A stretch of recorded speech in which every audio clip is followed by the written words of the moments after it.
మనుషులు కొన్ని సందర్భాలలో మనల్ని అర్థం చేసుకోలేరు, బట్ గాడ్ కెన్ అండర్స్టాండ్. దేవుడు సహాయం చేయగలడు. నేను ఎందుకు చెప్తున్నానంటే, సమస్తమును కోల్పోయి ఏమీ లేని వ్యక్తిగా మారిపోతే తిరిగి దేవుడు ప్రశస్త వస్త్రాలు ఇచ్చాడు, తిరిగి ఉంగరం, తిరిగి చెప్పులు తొడిగించాడు, కొవ్విన దూడను వధించాడు, తిరిగి సంతోషం ప్రారంభమైంది. ఈరోజు నీ జీవితంలో బయటికి నవ్వుతున్నావు, లోపల ఎలా, మంత్ ఎండింగ్ వస్తే ఎలా, లేకపోతే నా బిడ్డల పరిస్థితి ఎలా, నా కుటుంబం పరిస్థితి ఎలా, యు ఆర్ హాంటెడ్. రాత్రులు నిద్ర రాకుండా గడుపుతున్నావు. నేను మాట్లాడుతున్నగా నీకు కూర్చుకుంటుందేమో నీకే ఈ సందేశం. God is speaking to you. ప్రతిరోజు నీ జీవితంలో యెషయా 6:13, దేవా మొద్దు నేను ప్రభువా, మొద్దుగా మారిపోయాను, నేను చిగురించాలి, ఫలించాలి, అభివృద్ధి చెందాలి. Claim this promise. దేవుడు తప్పకుండా దీవించును గాక. ఆమేన్. యెషయా గ్రంథం 6వ అధ్యాయం 13వ వచనం. Isaiah chapter 6:13. దానిలో 10వ భాగము మాత్రము విడవబడినను అదేను నాశనమగును. సింధూర మస్తకి వృక్షములు నరకబడిన తర్వాత అది మిగిలిండు మొద్దు వలె ఉండును. అట్టి మొద్దు నుండి పరిశుద్ధమైన చిగురు పుట్టును. అట్టి మొద్దు నుండి పరిశుద్ధమైన చిగురు పుట్టును. పరిశుద్ధమైన చిగురు పుట్టును. ఈ మాట నేను చెప్తూ ఉంటే కొంతమందికి అనిపిస్తూ ఉంటుంది, ఇలాంటి సందేశాలు ఇంతకుముందు కూడా విన్నాం కదా, అప్పుడు కూడా నేను బాగుపడతాను అనుకున్నాను కదా, ఇప్పుడు బాగుపడలేదే, అదే రకంగా ఉన్నాను కదా అని మీకు అనిపిస్తూ ఉంటే, ఇదిగో ఈ సీన్ ఒకసారి అర్థం చేసుకోండి. ఒక మొద్దు ఉంది, నరకబడిన మొద్దు. ఆ మొద్దు దగ్గరికి వెళ్ళి ఎవరైనా దాన్ని చూస్తే ఏమంటారు తెలుసా? ఇది మొద్దు, కనిపించేది మొద్దు, కనిపించేది నరకబడిన పరిస్థితి, కనిపించేది డ్యామేజ్, కనిపించేది నష్టం జరిగింది, కనిపించేది ఎవరో ఏదో చేశారు అనేటువంటిదే కనబడుతూ ఉంది. ఈరోజు దేవుడు ఒక మాట చెప్తున్నాడు, కనిపించేదంతా నిజం కాదు. హల్లెలూయా. ప్రజలు నిన్ను చూసి ఇంకేముంది, ఇంకేం అయిపోయింది, ఇంకేం జరగదు, ఇంకెక్కడి నుంచి వస్తుంది. ప్రజలు చెప్పేది అది వాస్తవంగా ఉండవచ్చు, కానీ అది దేవుని దృష్టిలో చూస్తే నిజము కాదు. దేవుని బిడ్డలు, అందుకే దేవుడు you may look at that situation as a worst. అది మొద్దు అని నీకు అనిపిస్తుంది, వాస్తవమేది. కానీ దేవుడు అంటున్నాడు, అందులో నుండి చిగురు పుట్టించగలను. అది నిజమే, కానీ అది నిజం కాకుండా చేయగలిగిన దేవుడు మన దేవుడు. మన దేవునికి అసాధ్యమైనది ఏది లేదు. నీకు కళ్ళకు కనిపించేది నీ కుటుంబ పరిస్థితులు ఒక రకంగా ఉండవచ్చు, నీ శరీర పరిస్థితులు ఒక రకంగా ఉండొచ్చు, నీ వ్యాపార పరిస్థితులు ఒక రకంగా ఉండొచ్చు. ఒక మాట చెప్తాను, నీ కళ్ళు నిన్ను మోసం చేయవచ్చు, కానీ దేవుడు అంటున్నాడు, డోంట్ లుక్ ఎట్ దాట్. ఆ మొద్దునే చూడొద్దు, ఆ మొద్దుకు చిగురు పుట్టించగలిగిన దేవుని నేను. ఆ మొద్దులో నుంచి చిగురు రాగలదు. అది ఎండిపోయిన మొద్దు, అది నరకబడిన మొద్దు, అది దేనికి ఇక పనికొస్తుంది, ఇది మొద్దు ఇంకేం బాగుపడుతుంది అనేటువంటి పరిస్థితి ఉండొచ్చు. కానీ దేవుడు అంటున్నాడు, కనిపించేదంతా నిజం కాదు, కనిపించేదంతా నిజం కాదు. నీ జీవితంలో నీ కళ్ళు లేదా ప్రజలకు కళ్ళు నీ గురించి చాలా కామెంట్ చేస్తూ ఉండొచ్చు, చాలా చెబుతూ ఉండవచ్చు, ఇంకెవరున్నారు, అది నీ జీవితంలో ఉండేటువంటి పరిస్థితి కావచ్చు. But when God looks at that, దేవుడు దాన్ని చూసినప్పుడు దాని పరిస్థితి వేరుగా ఉంటుందండి. బైబిల్లో మీరు గమనిస్తే యోబు జీవితాన్ని మొదటి అధ్యాయం కాకుండా 2వ అధ్యాయం నుంచి చూస్తే యోబు ఇంకేం బాగుపడతాడండి. భార్య లేదు, పిల్లలు లేరు, ఆస్తి లేదు, అంతస్తు లేదు. ఎవరు చూచినా యోబుని గురించి ఒకటే ఒక మాట చెప్పగలరు. ఏం జరుగుతుంది ఇంకా యోబుకు? ఇంతకంటే డ్యామేజ్ ఇంకేం జరగదు, అంత అయిపోయింది. యోబు చాప్టర్ క్లోజ్. దేవుడు అంటాడు, నీకు కనబడిన దాన్ని నమ్మద్దు. అందుకే యోబు అంటాడు, నా విమోచకుడు సజీవుడు. నా శరీరం చచ్చిపోయింది, నా పరిస్థితులన్నీ చచ్చిపోయినట్టుగా కనబడుతున్నాయి, బట్ నా దేవుడు సజీవుడుగా ఉన్నాడు. ఈ వాక్యాన్ని వింటున్నప్పుడు సాతాను నీతో మాట్లాడుతున్న మాట ఏంటి తెలుసా? ఇలాంటి చాలా విన్నావు, ఇది విన్న తర్వాత కూడా నీ జీవితంలో జరగలేదు కదా. ఇప్పుడు దేవుడు మాట్లాడుతుంటున్నాడు, డోంట్ బిలీవ్ దోస్ వర్డ్స్. ఆ మాటలు నమ్మవద్దు. యోబు జీవితంలో అంత కోల్పోయాడు, ప్రశ్నలు తప్ప ఏమీ లేవు. ప్రజలు ఆడుకున్నారు, యోబు ఇలాంటి వాడేమో, అలాంటి వాడేమో, యోబుకి ఇందుకు వచ్చిందేమో కష్టం, అందుకు వచ్చిందేమో కష్టం. He was attacked. దేవుని బిడ్డలారా, ఈరోజు దేవుడు మనతో మాట్లాడుతున్న మాట ఏంటంటే, దేవుడు దర్శిస్తే పరిస్థితులు ఏ రకంగా ఉన్నా చిగురు పుట్టును గాక. ఆమేన్. దేవుని బిడ్డలారా, అందుకే యోబు రెండింతలుగా ఆశీర్వదించబడ్డాడు. నీ జీవితంలో ఉండాల్సింది ఏంటి తెలుసా? 2 మాటలు చెప్తాను. ఈ మాట నీ జీవితంలో నెరవేరాలంటే, మొద్దు చిగురించి ఫలభరితంగా మారాలి అంటే, 1 యెషయా 6:13లో ఉంది, మొద్దు నుండి ఆకుపచ్చ చిగురు వస్తుందని ఉందా? ఏముంది అక్కడ? పరిశుద్ధమైన చిగురు. నీ జీవితంలో always love and try for holiness. పరిశుద్ధంగా ఉండడానికి నువ్వు సాయశక్తులా ప్రయత్నం చేస్తూ ఉండు. సాయశక్తుల. ఎందుకు ఆ మాట అంటున్నానంటే, సాతాను మనం పరిశుద్ధంగా నిలబడాలని చూసినప్పుడు పడగొడతాడండి. పడగొట్టినప్పుడు తిరిగి లేచి నిలబడు. అందుకే బైబిల్లో వ్రాయబడింది కదా, నీతిమంతుడు దేవుని నమ్మిన వ్యక్తి 7 మార్లు పడినా తిరిగి లేస్తాడు. నీ జీవితంలో ఆల్వేస్ ట్రై ఫర్ హోలీనెస్. పరిశుద్ధంగా జీవించడానికి ఎప్పుడైతే నీవు తీర్మానం చేసుకుని దానికి కట్టుబడి, దేవా నేను sorry lord, I have done sin, నేను పాపం చేశాను, నన్ను నేను ఒప్పుకుంటున్నాను, క్షమించు ప్రభా అని తిరిగి పరిశుద్ధ వైపుకి వస్తావో, నీ జీవితంలో దేవుడు చిగురును పుట్టించగలడు. చిగురును పుట్టించగలడు. దేవుడు నీలో చూసేది ఒకటి, are you a holy loving person? పరిశుద్ధతను ప్రేమించే వ్యక్తివా నువ్వు? పరిశుద్ధతను ప్రేమించే వ్యక్తివా? నీ స్టాండర్డ్స్ ప్రకారం కాదు పరిశుద్ధత అంటే. నేను సినిమాలు చూడడం లేదు, నేను తాగుబోతును కాదు, నేను తిరుగుబోతును కాదు, I'm not like this, I'm not like that, అది కాదు. పరిశుద్ధత అంటే దేవుని దృష్టిలో నువ్వు ఏ రకంగా కనపడుతున్నావు. నా దృష్టిలో నేను మంచిగానే కనపడవచ్చు అండి, నా దృష్టిలో లేదా మీ దృష్టిలో కూడా నేను మంచివానిగా కనపడవచ్చు. బట్ దేవుడు నన్ను చూసినప్పుడు నేను ఏ రకంగా కనపడుతున్నా, that makes a lot of difference in my life. నా జీవితంలో అది చాలా వ్యత్యాసాన్ని తీసుకొని వస్తుంది.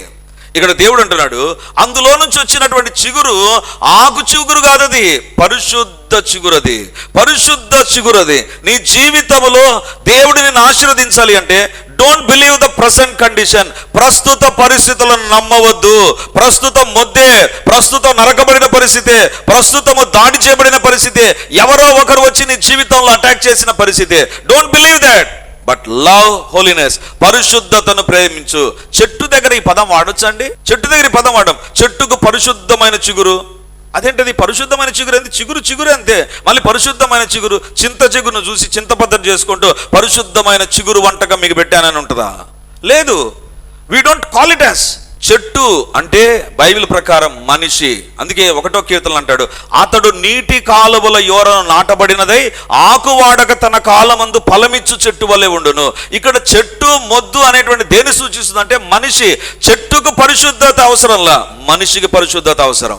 అందుకే దేవుడు అంటున్నాడు, ఆ మొద్దులో నుండి పరిశుద్ధమైన చిగురు పుట్టును. ఈరోజు నేను పరిశుద్ధంగా ఉన్నానా లేదా నాకు తెలుసు, నా దేవునికి తెలుసు. ఈరోజు నువ్వు పరిశుద్ధంగా ఇక్కడికి వచ్చావా లేదా నీకు తెలుసు, దేవునికి ఇంకా బాగా తెలుసు. I can cheat my wife, I can cheat my children, but I cannot cheat the lord. నేను నా భార్యను మోసం చేయొచ్చు, నా పిల్లలను మోసం చేయొచ్చు, ఐ కెన్ సే నా సంఘాన్ని కూడా మోసం చేయొచ్చు, నేను దేవుని మోసం చేయలేను. దేవుని బిడ్డలారా, నాలో పాపం పెట్టుకొని, దేవా నేను మొద్దుగా మారిపోయినాను, చిగురించు ప్రభువా, నాకు ఆశీర్వాదాలు దయచే ప్రభువా. దేవుడు పరిశుద్ధతలోనే పని చేస్తాడు, అపవిత్రతలో ఆయన పని చేయడు. ఈరోజు దేవుడు నీతో మాట్లాడుతున్న మాట, నీ జీవితంలో పరిశుద్ధతను దేవుడు చూడగలడా? అది మొద్దు, కానీ అక్కడ ఒక పరిశుద్ధమైన జీవితాన్ని చూస్తున్నాడు. ఈరోజు నీ జీవితంలో దేవుడు కోరేటువంటిది అదే, పరిశుద్ధత. రెండోదిగా ఈ యొక్క చెట్టుకు ఎప్పుడు పరిశుద్ధమైనటువంటి జీవితము తర్వాత ఫలిస్తుంది అంటే దేవుని బిడ్డలారా, ఆ చెట్టు నువ్వు ఎవరైనా చూసినప్పుడు అది మొద్దుగా కనపడుతుంది, అది నరకబడిది కనపడుతుంది, షేపౌట్ అయిపోయినట్లుగా కనపడుతుంది. ఎవరు కూడా దాన్ని అంతగా ఇష్టపడనటువంటి పరిస్థితిగా కనపడుతుంది. కానీ దేవుడు దాన్ని చూసినప్పుడు దేవుడు దాంట్లో ఉన్నటువంటి చాలా గొప్పదాన్ని చూస్తాడండి. అందరూ మొద్దును చూస్తారు, దేవుడు దాంట్లో నుంచి చిగురును తీసుకొచ్చాడంటే ఆ చిగురు చెట్టు అవుతుంది. ఆ చెట్టుకు కొమ్మలు వస్తాయి, రెమ్మలు వస్తాయి, ఆకులు వస్తాయి, ఫలాలు వస్తాయి. ఆ ఫలాల్లోంచి గింజలు తీసి మళ్ళీ విత్తామనుకో, మళ్ళీ చెట్లు అవుతాయి. దేవుడు చూచేది వేరు, నీవు చూచేది వేరు. ఎప్పటికది గుర్తుంచుకో. నువ్వు చూసావనుకో, ఎలా ఉంటుంది ప్రభువా, దేవుడు చూచిన చూపు చాలా వేరు. అందరూ ఆమెను చూసి ఏమన్నారంటే, ఈమె ఈ ఊరిలో చెడబుట్టింది, ఈమె ఒళ్ళు నమ్ముకొని బ్రతుకుతుంది, ఎన్ని కుటుంబాలను పాడు చేసింది తన వ్యభిచార వృత్తితో అని సుకారు గ్రామ స్త్రీని గురించి మాట్లాడుతూ ఉంటే అందరూ ఆమెలో ఉన్న వ్యభిచారపు పరిస్థితిని చూస్తూ ఉన్నారు. కానీ దేవుడు ఆమె కోసం ఎదురు చూశాడు. ఎలా చూశాడంటే ఆమె ఆ గ్రామానికి ఒక సువార్థికురాలుగా చూశాడు. దేవుని చూపులు వేరు.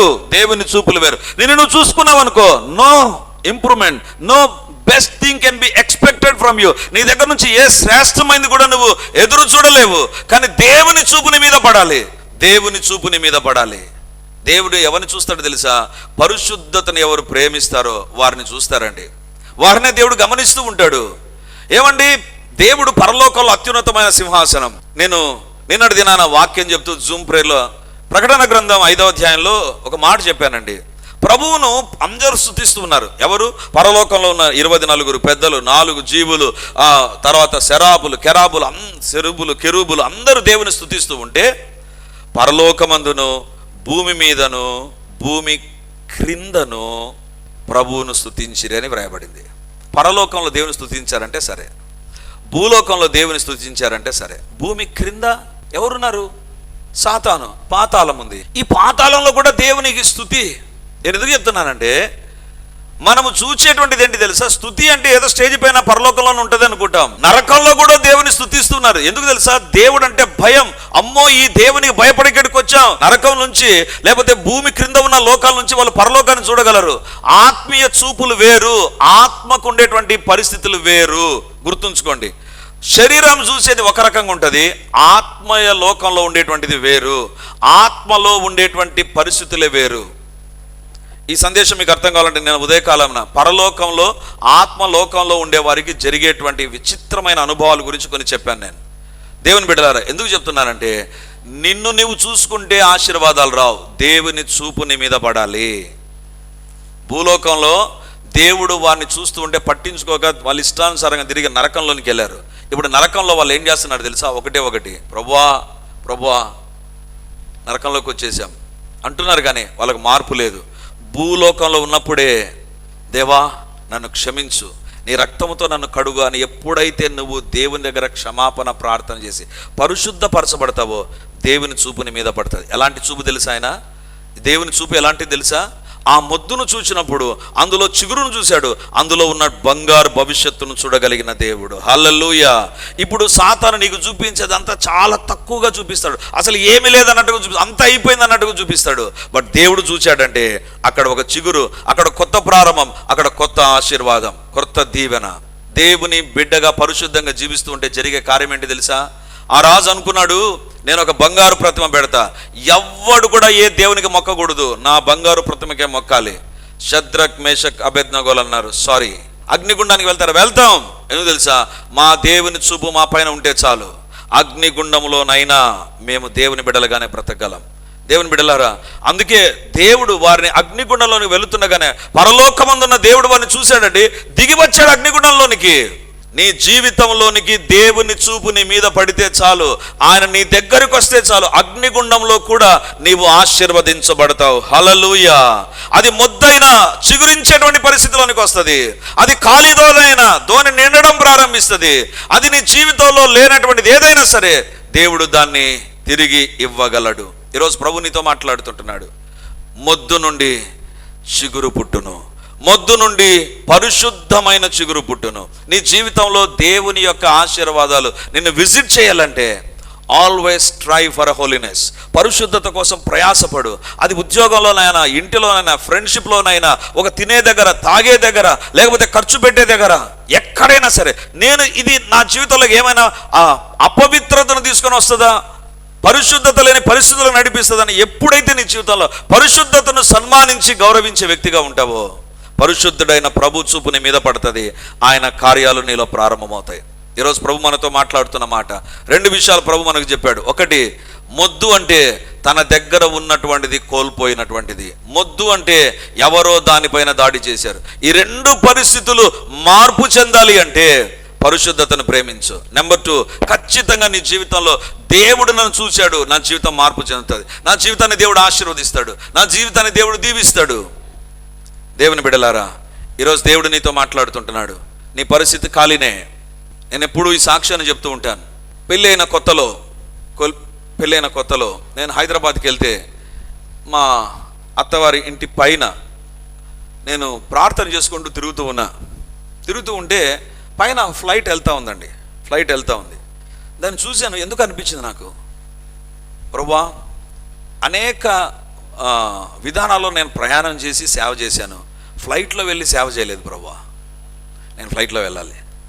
ఈ సంవత్సరం తిరగక ముందే నేను ఫ్లైట్లో వెళ్ళి ప్రయాణం చేయాలి. సిన్సియర్గా ప్రార్థన చేశాను. ఎవ్వరు లేరు అక్కడ, ఎవ్వరు ఆ యొక్క ఏమైనా రూఫ్లో పైన ఎవ్వరు లేరు, ఇంటి పైన ఎవ్వరు లేరు, చీకటిగా ఉంది, చంద్రుడు ఉన్నాడు, బాగా జ్ఞాపకం ఉంది, ఫ్లైట్ వెళ్తుంది. ప్రార్థన చేశాను, గట్టిగా ప్రార్థన చేశాను. నాకు కొన్ని సందర్భాల్లో గట్టిగా ప్రార్థన చేయడం చాలా అలవాటు, అది బండ్లోనైనా ఎక్కడైనా. ఎందుకు గట్టిగా ప్రార్థన చేస్తానంటే కాన్సన్ట్రేషన్ ఉంటుంది. మనసులో అనుకున్నామంటే వెంటనే ఆలోచనలు ఎక్కడ. గట్టిగా ప్రార్థన చేస్తే నీకు ఏకాగ్రత ఉంటుంది. అందుకే గట్టిగా ప్రార్థన చేయమని చెప్తా, బైబిల్ గట్టిగా చదవమని చెప్తా. సో ప్రార్థన చేశాను. అదే ఇంటికి 1 సంవత్సరం లోపగానే మధ్యరాత్రి ఇంటర్నేషనల్ ఎయిర్పోర్ట్లో దిగి ఆ ఇంటికి వస్తుండగా దేవుడు జ్ఞాపకం చేశాడు. సంవత్సరం తిరగలేదండి. సింగపూర్కి వెళ్ళి అక్కడ దేవుని సేవలో వాడబడి తిరిగి మధ్యరాత్రి అదే ఇంటికి వచ్చి అదే రూఫ్ టాప్కి వెళ్ళి, నా రూమ్ అక్కడ ఉంటుంది, పెంట్ హౌస్, అక్కడ నేను వెళ్తుంటే దేవుడు జ్ఞాపకం చేశాడు. ఇదే ఏరియాలో తిరుగుతూ రాత్రి ప్రార్థన చేసావు, ఈరోజు దాన్ని నెరవేర్చాను నేను. ఎవరు నీ దేవుడు తెలుసా? ఎవ్వరు చూడలేదు ఆ రోజు నన్ను. నేను అనుకున్నా నా దేవుడు నా ప్రార్థన వింటున్నాడు, ఆయన చూపు నా పైన పడితే చాలు అనుకున్నాను, ప్రార్థన చేశాను. మనం అనుకుంటాం వాళ్ళు నన్ను చూడలేదే, వాళ్ళు నన్ను పట్టించుకోలేదే, వాళ్ళు నాకు ఏం విలువనిచ్చారు, వాళ్ళు ఎందుకు నాకు దూరం అయిపోయారు. We always think like that. Mindset మార్చుకుందాం, దేవుని వైపు చూద్దాం. ప్రభా నీ చూపు నా మీద పడితే చాలు ప్రభా, అది మొద్దు చిగురిస్తుంది, యెషై మొద్దు నుండి చిగురు వచ్చును. దీని కంటిన్యూషన్ 11వ అధ్యాయంలో మనం చూస్తాం. ఆ చిగురు ఎవరు తెలుసా? యేసు ప్రభే. యేసు ప్రభే. నీ జీవితంలో మొద్దు దగ్గరికి దేవుడు వచ్చాడా, పరిస్థితులు ఆశీర్వాదకరంగా మార్చబడతాయి. బ్యాక్గ్రౌండ్ చెప్పి నేను ముగిస్తాను.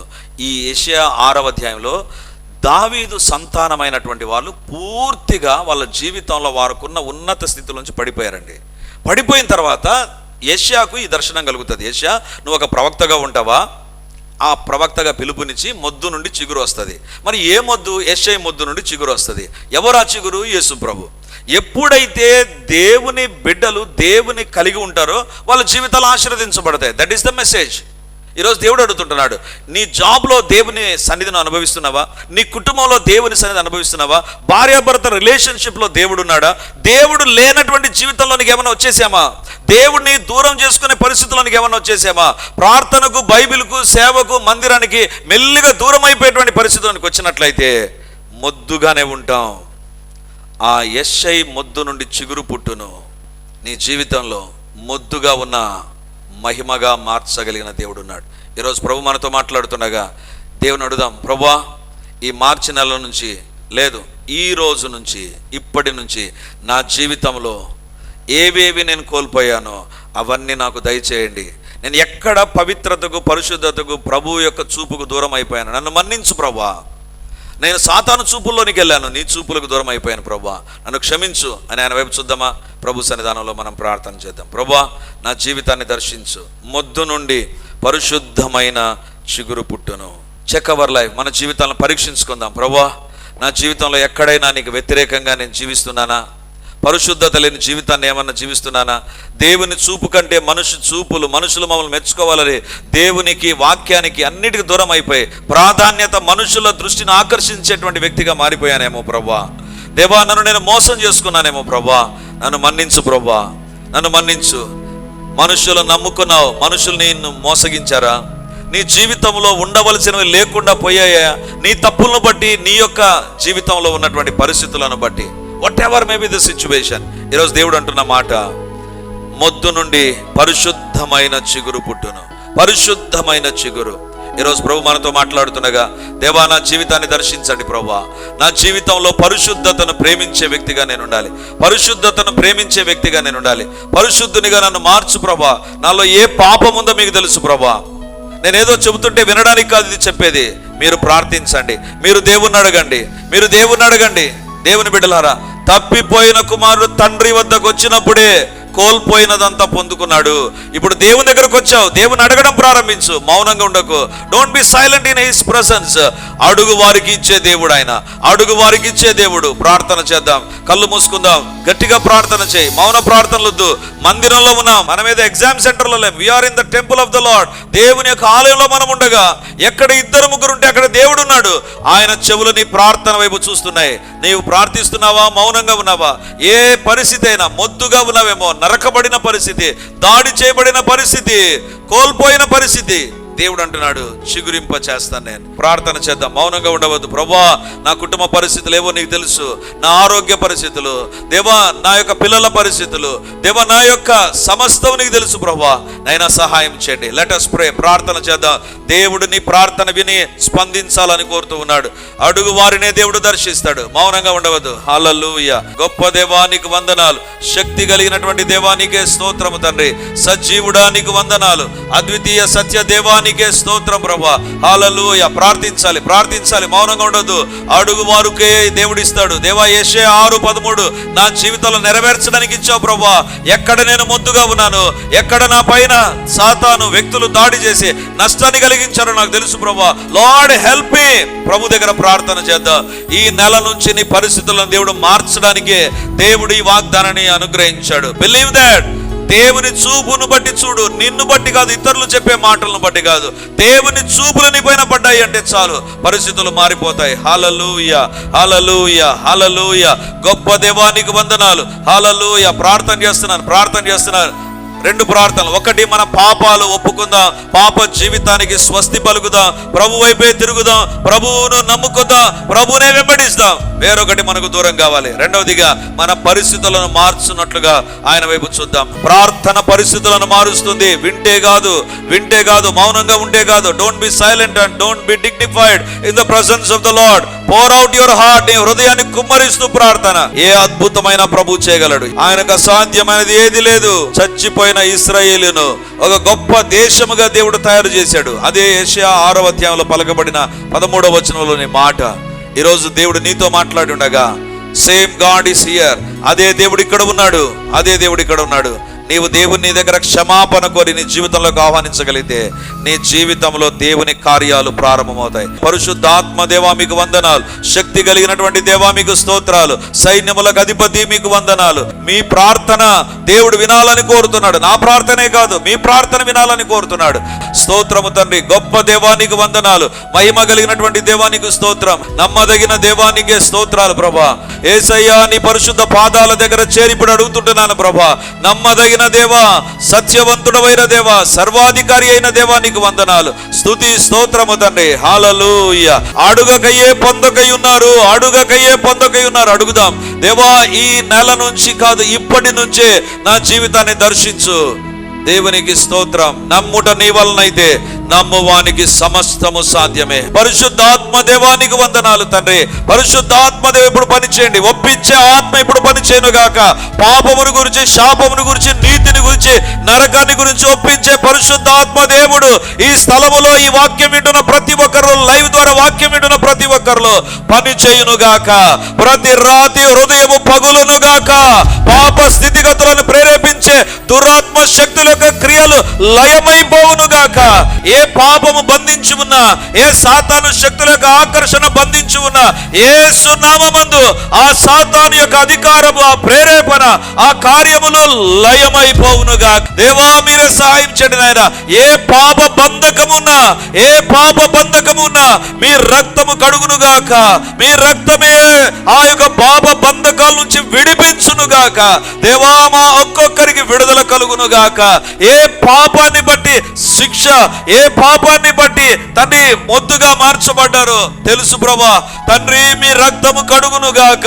దేవా, మీకే స్తుతి స్తోత్రాలు చెల్లిస్తున్నా ప్రభా.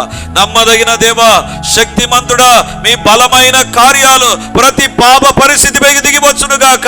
ప్రతి పాప అటాచ్మెంట్ డిటాచ్ అగునుగాక. ప్రతి పాప అలవాటు తొలగిపోవునుగాక. యేసు నామమందు దేవా మీకే వందనాలు చెల్లిస్తున్నాం ప్రభా. పరిశుద్ధాత్మ దేవా మీకే స్తోత్రము తండ్రి. హల్లెలూయా. ఎంతమంది అయితే దేవా నన్ను ఈ పాపము నుంచి, ఈ పాప అలవాటు నుంచి విడిపించని అడుగుతున్నారు, వారు మీరు క్షమించి మీ రక్తంతో మీరు కడుగుతుండగా తండ్రి, మీ రక్తము ద్వారా విడుదల ఇస్తుండగా వందనాలు. దేవుని రక్తం ఇప్పుడు పనిచేస్తుందండి. If you ask, you can be free from all the sinful attachment. ప్రతి పాపపు బంధకం నుంచి, అధికారం నుంచి విడుదల కలుగుతుంది. యేసయ్యా నీకు వందనాలు. యేసయ్యా మీకు స్తోత్రం. యేసయ్యా మీకు మహిమ, యేసయ్యా మీకు ఘనత, యేసయ్యా మీకు ప్రభావములు చెల్లిస్తున్నాం ప్రభా. ఇప్పుడు అడుగుతున్నాను ప్రభా, ఎవరైతే పాప క్షమాపణ ప్రార్థన చేసి దేవా నన్ను క్షమించు, నన్ను విడిపించని ప్రార్థన చేశారో అలాంటి వారి జీవితంలో యెషయా 6:13 నెరవేరును గాక. మొద్దు చిగురించునుగాక, మొద్దు ఆశీర్వదించబడునుగాక, మొద్దులో నుంచి గొప్ప దీవెనలు వచ్చునుగాక. యేసు నామమందు యెషయా మొద్దు నుండి చిగురు వచ్చింది.